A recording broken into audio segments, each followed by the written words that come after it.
Today, shooting with long lenses on fluid heads, monopods, and gimbals.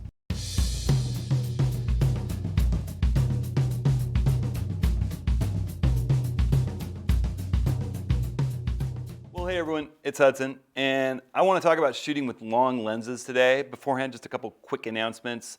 I'm holding office hours, a free sort of roundtable discussion on both Zoom and YouTube Live this Tuesday, March 9th. Free get together, just talk about all things photographic with my good friends Rick LePage, David Archer, Woody and Darren. We'll all be hanging out and taking your questions. So sign up at hudsonhenry.com/office hours. You can sign up for either Zoom or for YouTube Live. First 100 people can be all interactive in Zoom. And please submit a question when you sign up. That's going to just drive that discussion in the direction that you're all interested in. Again, I want to thank everyone who's been supporting this channel through liking, sharing, and subscribing. It makes a huge difference. There's links to everything that I talk about in this video. I'm going to talk about a cool new monopod that I put together, as well as a gimbal and a set of legs that fits in this little tiny sort of, ukulele style case that weighs 8.5 pounds. And all that is going to be linked along with any videos that I discuss in the description for this video. Just click on the title or show more, along with a chaptered out table of contents where you just click and watch and rewatch any section of this video that you're the most interested in. And that chaptered out content is also along the timeline. If you just scroll along, you'll see what I mean. All right. So let's talk about shooting with long lenses. I've had a lot of questions from people on several topics that I think could all combine into this video really nicely. One is, what gimbal do you recommend? Could you recommend a monopod for me to work with? What kind of head should I have on a monopod? Is the fluid head that you recommend, the Manfrotto 500 capable of supporting the type of camera gear that I like to work with? And I'm going to hit that one first, because that one just, I think that the way that they describe the weight limits on video heads is a little bit different than still heads. Still heads is about whether it can just lock down, support something not moving, whereas a video head, the weight limit is for moving in really smooth cinematic motions for filmmaking, and they tend to list a camera weight along with accessory weights. And this head is capable of doing just about anything I want for stills up to 500 millimeters, and I'll show you why. So let's say I want to work with a long lens with my 500 it's got its pan and it's got its tilt. You can lock those two. I tend to get my camera balanced using my panorama nodal slider, which also sets me up to do panoramas whenever I want, but it lets me get balanced so there's no flop. If I just pull that off, and let's say I take my 500 PF with my Nikon Z7 and an FTZ adapter and drop it on here, I'm going to tighten this just enough that it can't fall out, but it can slide forward and backward. I'm going to loosen my tilt and just move this lens forward until it's not moving in either direction. Just lock that down, that clamp in my Kirk bridge adapter for the 500 and then I just loosen everything. Loosen the collar, the foot collar. I got my Kirk foot in there, and loosen the pan and tilt, and now I can track action with that fluid head as if it were a gimbal. I often like to kind of keep my left hand right here where I can lock the tilt if I want to, but as I move around, you'll see if I stop and I've got it well balanced, it's not going anywhere. If I stop tilted, it's not like a gimbal. It will flop, but that fluid is going to slow that to where it's not a catastrophic thing. It's not a big deal really at all, either direction. See that? I'm not terribly worried about it flopping the tripod over from hitting, that kind of ball head flop that happens. So that makes this head to me an absolute Swiss Army knife, because it's a fantastic, I don't have my foot on there tight. Now I got that tight feeling that I'm after. It's got the ability to do wonderful landscape work where everything's level. Once you level it from beneath with this big, easy to use leveling adapter, this is the Leo Photo 75S, the systematic leveling adapter, which doesn't even put anything underneath to get in the way of getting right to the ground with your head.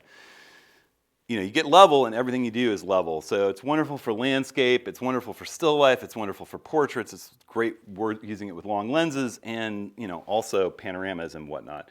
Is it the ideal thing to work with really big heavy lenses? Not necessarily. I think if you really specialize in doing a lot of that work, like my friend David Archer, you're going to want to have a gimbal. We'll talk about that in a second. But it can hold a lot of weight. Let me show you. I've got my old 400 3.5 manual focus. This was a dream lens back in the days of manual focus lenses, and I've used it extensively in Africa back in my D200 and D700 days. And even with film cameras, I do exactly the same thing. I loosen the tilt. I keep my clamp just loose enough that I can find that balance point. And you see, this lens works just as well, and this 500 AH head will mimic a gimbal for me. It's even a little faster because there's more weight counteracting the fluid in it. But either lens, it works just fine. And if I let go, it's a faster, a little bit more worrisome flop. You can see what I mean about if you're shooting with a really heavy setup. You want to be a little more careful. You want to lock that tilt. But here's the other thing. Let's say I was shooting down and I want to lock. It's not going anywhere. This head will hold whatever weight gear you want to do for still photography. It's not a problem. All right. So enough of that. You all know my passion for this particular head. Let's talk a little bit about gimbals. So in this kit, actually my US distributor friend for Leo Photo told me that like Leo Photo's done with its tripods and leveling adapters, they've revamped their gimbal, the PG1. And he sent me one. And the minute I got it, he sent it with another set of legs that didn't have the built-in leveling adapter. And I said, oh, this needs to be kitted out with a built-in leveling adapter because, the minute you thread this guy on here, both of these, both the legs and this head, this is a set of 365 CEX Leo Photo legs. You can buy this as a kit. I'll put the kit in the link that comes in this neat little guitar case. Or you can buy just the gimbal. The gimbal's about $500. The whole set's like $1,000, something like that. You'll have to look at the links, but it's right in there. And this set of legs is perfect for the gimbal because it's got the built-in leveling adapter. Now, of course, you can use it with the leveling adapter for your fluid head and share a set of legs just by buying the gimbal and threading it on there. But you've got a nice, easy to read bubble level on the head on the leveling adapter that lets you get this thing level once you've mounted it.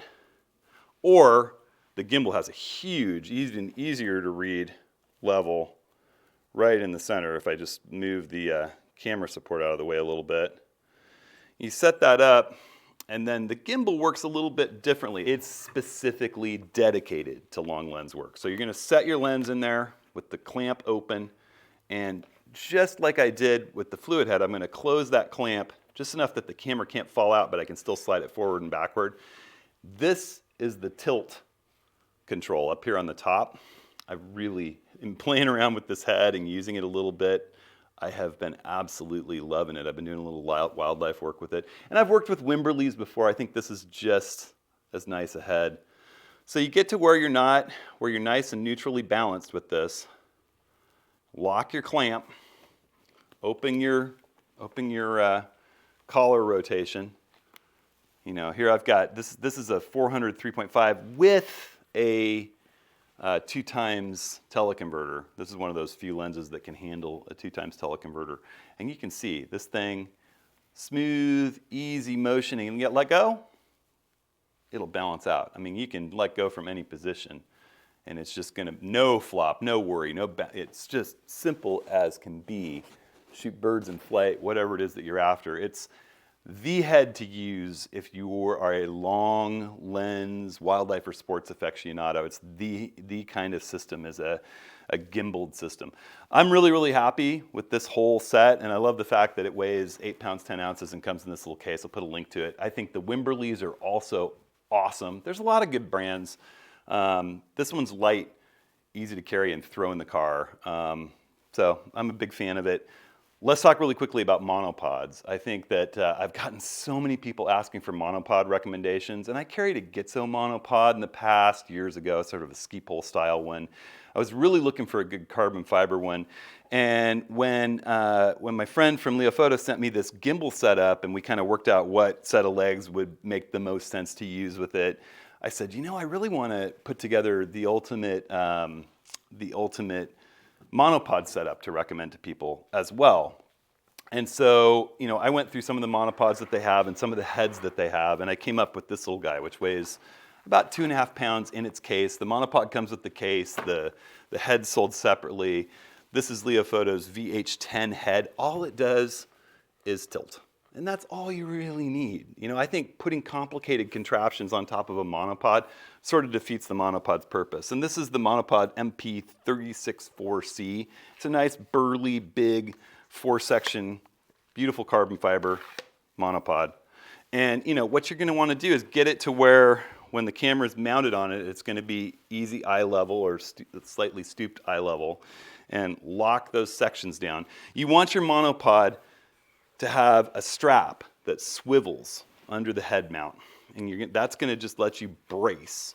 And you're going to set it up pretty much the same way that we just set up the gimbal. I'll use my 500 PF for this one since it's free.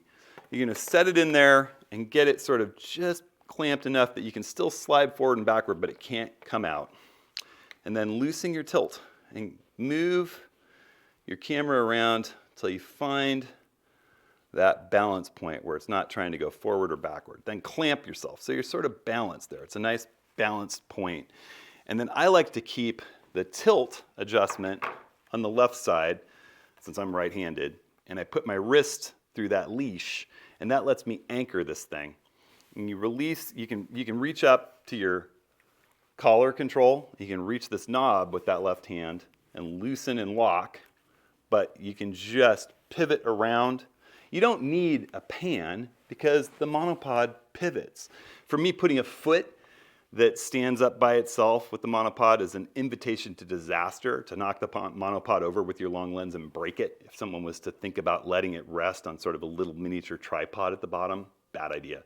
To me, that foot also reduces your ability to quickly maneuver. I probably want to drop this just a little bit. Just get it just where, I can easily do what I want to do with it.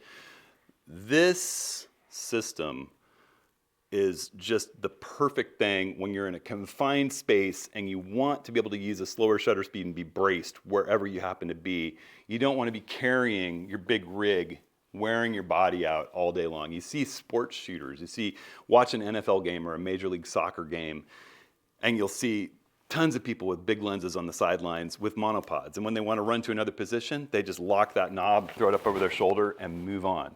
When I go to Costa Rica in 2022 with my workshop, this is what I'll be taking into the jungle. You're in cramped quarters, working under trees, photographing monkeys, things like that. You want to be able to move quickly, but you want a slower shutter speed because you're in the forest. And you don't want to be lugging a tripod and trying to set up a tripod with moving subjects. You want to just be able to drop and have some bracing, have some stillness, be able to shoot longer shutter speeds with these long lenses, slower shutter speeds with these long lenses effectively. And again, all you need is that tilt. Don't buy an elaborate monopod head. The monopod lets you do everything else that you want. You just need to be able to tilt. And this is a really nice setup. 2.5 pounds, not horribly expensive, reasonably priced, well made. So, that's my recommendation. If you're going to buy a different monopod, I really think carbon fiber is the way to go. I think you want that leash that rotates underneath the head so you can brace really easily with it just by rooting it into the ground. And again, all you need is tilt. All right, so that's this week. Hope that dispels some myths about the fluid head. To me, this 500AH fluid head that I rave about is just the jack of all trades. It's the one that I want to have with me whenever possible. I still carry the Acrotech panorama head with the lighter weight set of Leofoto legs with the built-in leveling adapter, when weight is the biggest issue, or as a second tripod to film myself or to do time lapse while I'm shooting stills.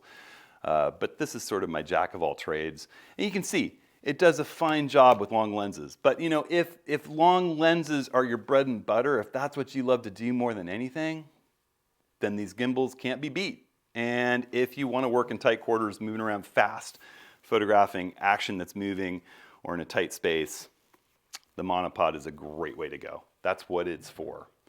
All right, everybody. Thanks so much for the questions, for driving this content. It really is. I like to do things that you're all interested in, so keep those questions coming to me. You can email me. You can sign up for the free office hours, hudsonhenry.com/office hours. This Tuesday, March 9th, submit questions there. That's a really good way to get questions to me. I hope everybody's staying safe, staying healthy. Seems like we're going to be out having some fun in the field in groups again soon. I'm actually about to launch workshops for Yosemite, the Tetons, and Moab in November. A lot of the slots are already spoken for, but there's still some, as well as a coast workshop on the far southern Oregon coast, the most beautiful stretch of coastline. It's one of my favorite places to photograph in the world. That's going to be in August. So, all right, everybody. Thanks so much. Stay safe, stay creative, and we'll see you next week.